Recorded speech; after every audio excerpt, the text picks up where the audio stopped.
Demain, c'est Noël et je te donne 5 conseils concrets pour investir en bourse. Mais attention, n'en parle surtout pas à ton banquier car il ne va pas être content avec ce que je te dis. Le premier conseil que j'ai envie de te donner, c'est d'investir dans des ETF passifs. Un ETF passif, c'est un fonds d'investissement qui est coté en bourse dont l'objectif est de répliquer la performance d'un indice boursier comme le S&P 500, le MSCI World ou encore le CAC 40. Alors, pourquoi investir dans un ETF passif? Simplement parce que 90-95% des ETF passifs font mieux que les fonds actifs gérés par les banquiers. D'ailleurs, si on va sur le site internet de Spiva, je te mettrai le lien en dessous de cette vidéo, on peut voir les résultats par région justement pour voir si les fonds d'investissement sous-performent par rapport à des indices boursiers. Par exemple, aux États-Unis, on peut voir que sur les 10 dernières années, 90% des fonds d'investissement sous-performent un indice boursier. Sur les 5 dernières années, on peut voir que c'est 86%.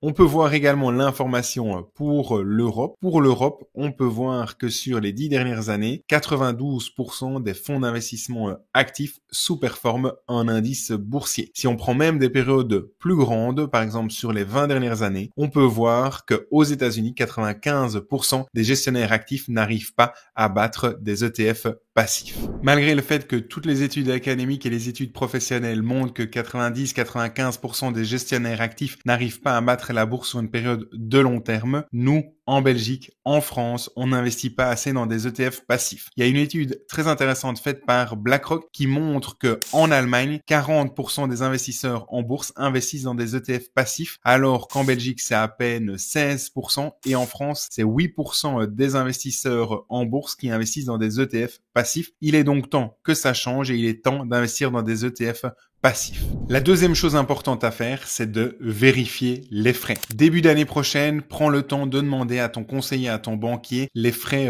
que tu payes, que ce soit des frais directs avec les frais d'entrée, les frais de sortie, les commissions de gestion, les éventuelles commissions de surperformance, les frais de courtage, les droits de garde et également les autres frais. Mais n'oublie pas aussi les frais indirects. Les frais indirects, ce sont les frais pris par les instruments financiers dans lesquels tu investis. Par exemple, la FSMA, il y a 3 ans, a fait une étude justement de tous les fonds d'investissement actifs en Belgique et cette étude montre que en moyenne un fonds d'investissement actif coûte 1,5% par an alors qu'on le sait que les fonds d'investissement passifs coûtent entre 5 et 10 fois moins cher. Ce qui est important aussi que je te partage, c'est que en 2021 quand j'étais encore investi dans des fonds actifs, j'avais des fonds actifs qui me coûtaient 2,22% par an alors que je gérais moi-même ces fonds d'investissement via Lucky Plan de KeyTradeBank en Belgique. Mais comme tu peux le voir sur mon rapport de frais et de taxes au 31 décembre 2021, il y avait des frais de rétrocession de 0,81% qui étaient rétrocédés des gestionnaires dans lesquels j'étais investi vers KeyTradeBank. Donc même si je passais pas par un banquier, un conseiller pour investir en bourse et que je le faisais moi-même, ça me coûtait 2,22% par an sur l'année 2021. Donc prends le temps de regarder tes frais et de faire un check-up en début d'année. Alors c'est bien beau, on sait que les frais impactent la performance, mais c'est quoi l'impact par exemple de 1,5% par an de frais? Pour cela, tu peux utiliser le simulateur mis à ta disposition par l'autorité des marchés financiers en France. Imaginons quelqu'un qui investisse 2000 € l'investissement initial, puis 300 € par mois durant 30 ans à un taux de rendement annuel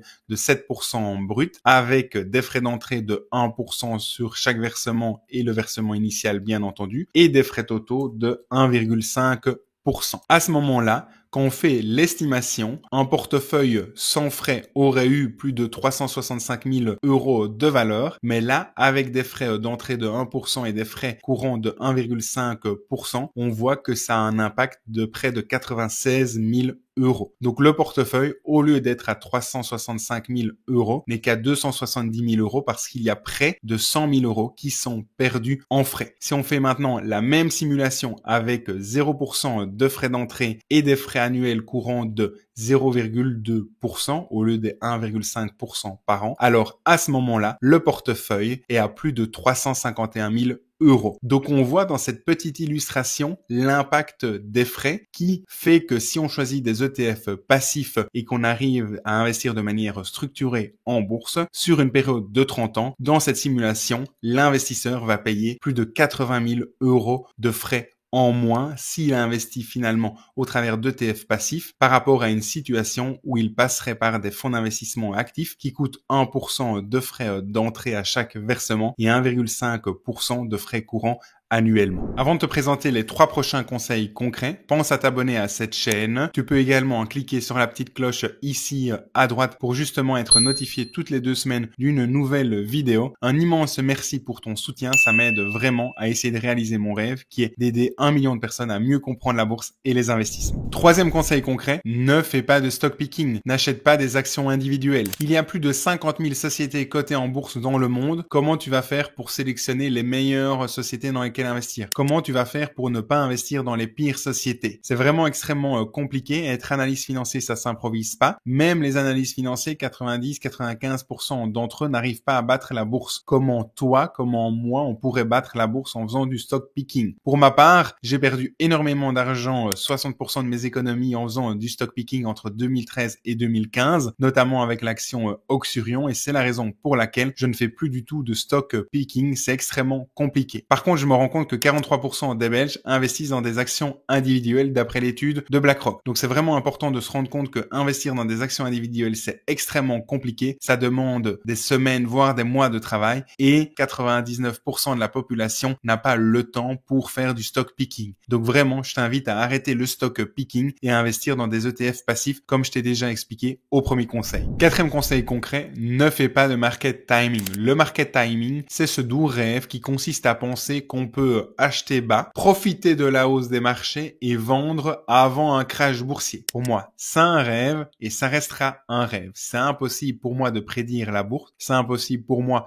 d'acheter bas et de vendre haut, tout simplement, avant un crash boursier parce qu'on ne peut pas prédire la bourse. D'ailleurs, il y a une illustration très intéressante qui montre vraiment le coût du market timing. Imaginons un investisseur qui investit dans un ETF qui suit le S&P 500 le 1er janvier 2003 et qui le détient pendant 20 ans jusqu'au 31 décembre 2022. Il investit $10 000, son portefeuille à la fin des 20 ans est passé à près de $65 000. Imaginons maintenant un autre investisseur qui essaye de battre la bourse et qui, pas de chance, loupe les 10 meilleurs jours en bourse. Il loupe les 10 meilleurs jours en bourse, donc c'est 10 jours sur plus de 5000 jours de cotation. Alors, son portefeuille n'est pas de $65 000, n'est pas de $40 000, n'est pas de $30 000, mais d'un peu plus de $29 700.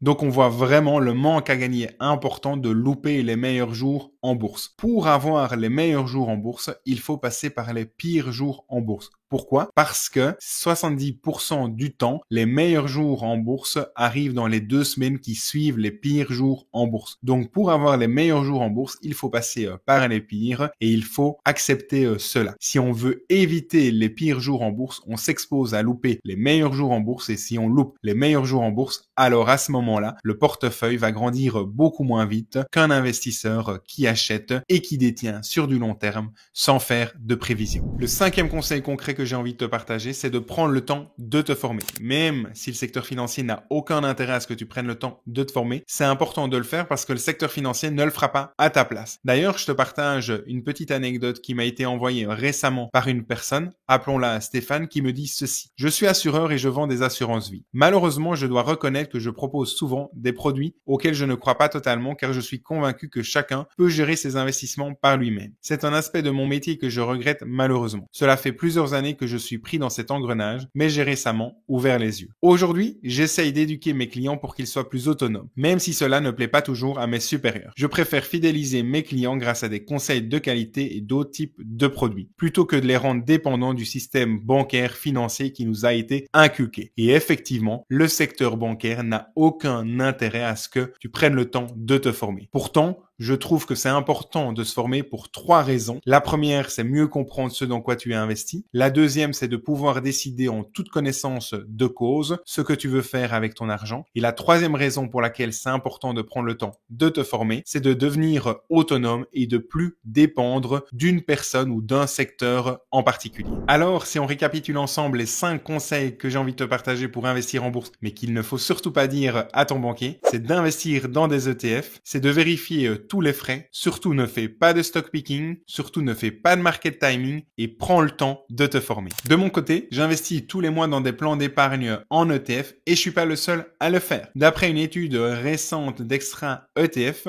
il y a près de 11 millions de plans d'investissement mensuels en ETF à fin 2024. En 2023, ce chiffre était à peine de 7 600 000 plans d'investissement mensuels en ETF et la croissance devrait s'accélérer pour arriver à environ 32 millions de plans d'investissement mensuels en ETF. Et moi, je le fais via Trade Republic, avec qui j'ai une collaboration commerciale. Pourquoi je le fais avec Trade Republic? Parce que c'est automatisé, ce qui m'évite le risque opérationnel et le risque d'oubli. Grâce à Trade Republic aussi, il n'y a pas de frais de courtage sur les plans d'épargne en ETF. Et puis, ce qui est important aussi de comprendre, c'est que Trade Republic permet le fractionnement d'ETF. Donc, je peux investir tous les mois, par exemple, 1 euro dans un ETF qui suit le S&P 500 grâce au fractionnement d'ETF qui a été rendu possible grâce à Trade Republic. Si tu souhaites ouvrir un compte chez Trade Republic et commencer à investir dans des ETF passifs, tu peux cliquer sur le lien en dessous de cette vidéo. Un immense merci, vraiment du fond du cœur d'avoir regardé cette vidéo jusqu'au bout. À l'heure d'enregistrer cette vidéo, on est près de 10 000, encore un petit effort, mais on sera bientôt 10 000 personnes qui suivent cette chaîne YouTube, c'est juste incroyable. Si tu as liké cette vidéo, tu peux mettre un petit like, bien entendu. Tu peux également mettre un commentaire. Si tu as des questions, mets également tout ça en commentaire, j'y répondrai avec le plus grand des plaisirs. Et puis je te dis à très bientôt pour une nouvelle vidéo.